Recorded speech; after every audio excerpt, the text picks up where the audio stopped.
가깝고도 먼 북한. 남한과 북한은 뿌리는 한민족이지만 전혀 다른 삶을 살고 있습니다. 북한에는 얼토당토하지 않은 법이 존재하는데요. 첫 번째로는 화재시입니다. 집안에 화재가 일어났을 때 보통 가족들을 챙기고 귀중품을 챙겨서 나오는 게 당연지사인데요. 북한에서는 1순위로 챙겨야 할 것이 김일성, 김정일, 김정은 부자의 초상화를 제일 먼저 지켜야 합니다. 북한 전문 매체에 따르면 북한에서 영웅이 되고 싶다면 자기 집에 불이 났을 때 태물 대신 김씨 일가의 초상화를 들고 나오면 된다는 말이 있는데요. 실제로 이런 일이 북한에서 벌어졌고 그 주인공을 영웅으로 칭송한 사례도 많습니다. 심지어는 불길에서 아이들을 구했지만 김 부자의 초상화를 방치해 타버리게 놔두었다고 해서 모의부에 끌려간 사람들도 있다고 합니다.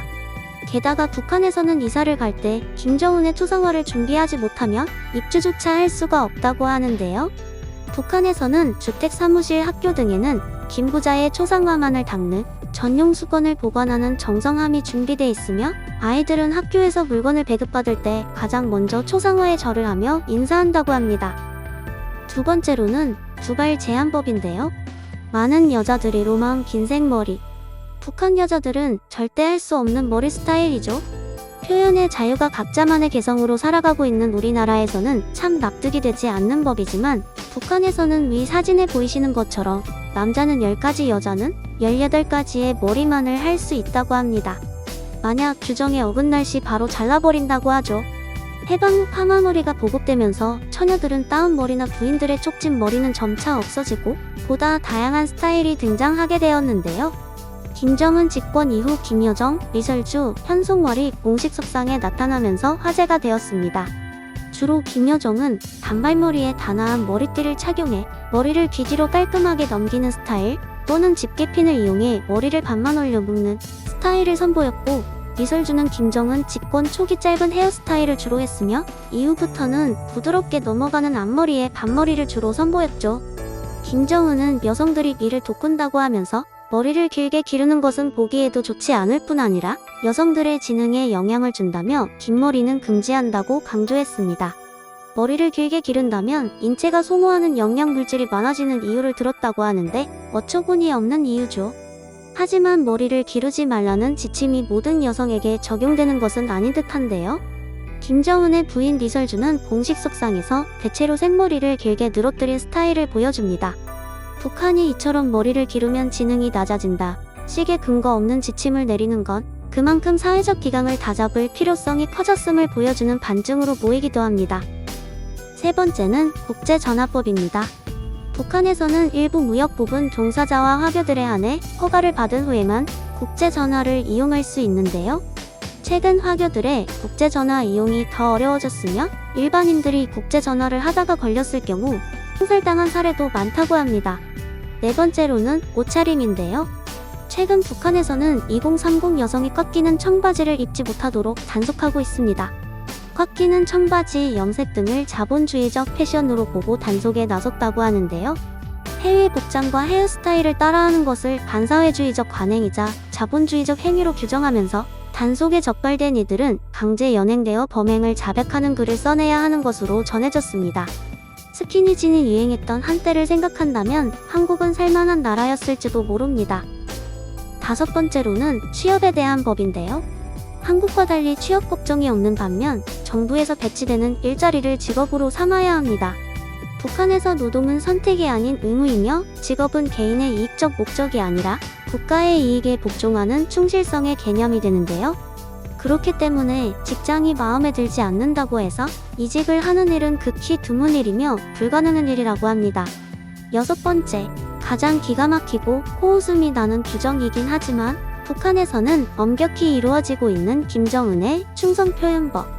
김일성, 김정일, 김정은에 대한 충성은 양심과 의리를 넘어선 도덕에 관한 문제라고 가르침받기에 북한에서는 김정은을 지칭할 때 꼭 충성의 표현을 포함해서 호칭해야 한다고 하는데요.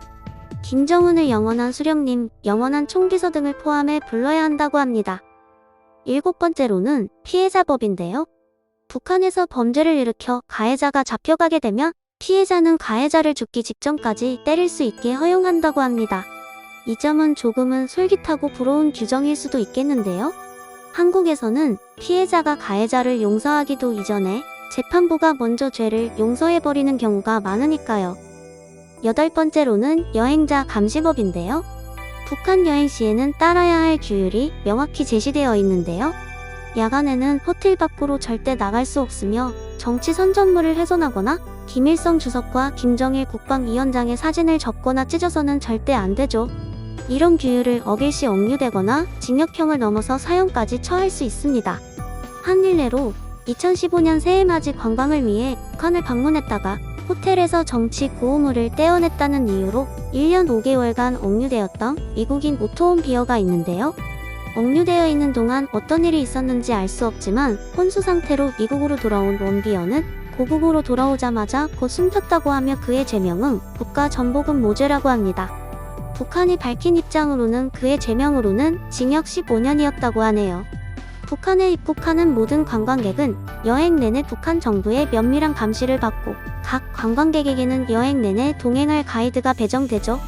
누군가가 그룹을 떠나거나 현지인과 대화를 시도하면 체포되며 관광객들은 특정 장소와 특정 경로를 통해서만 운송된다니 관광의 목적이라면 북한이 아닌 다른 나라를 택하는 게 어떨까요? 북한에서는 헌법과 법률에는 종교의 자유를 보장한다고 되어 있지만 실상은 그렇지 않은데요. 개인의 종교 신념을 철저하게 억압하고 있습니다. 탈북자의 증언으로는 종교 서적을 소지하는 것 자체가 불법이며 적발시 사형에 처하는 것으로 알려져 있죠. 지난 2014년에는 미국인 한 명이 함경남도 청진을 여행하던 중 나이트클럽에 성경책을 놓고 나온 혐의로 체포된 후 5개월의 억류 생활 끝에 석방된 사례도 있었습니다.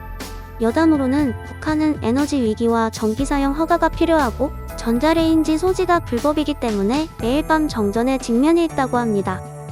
이 외에 어처구니 없는 선거법도 있습니다.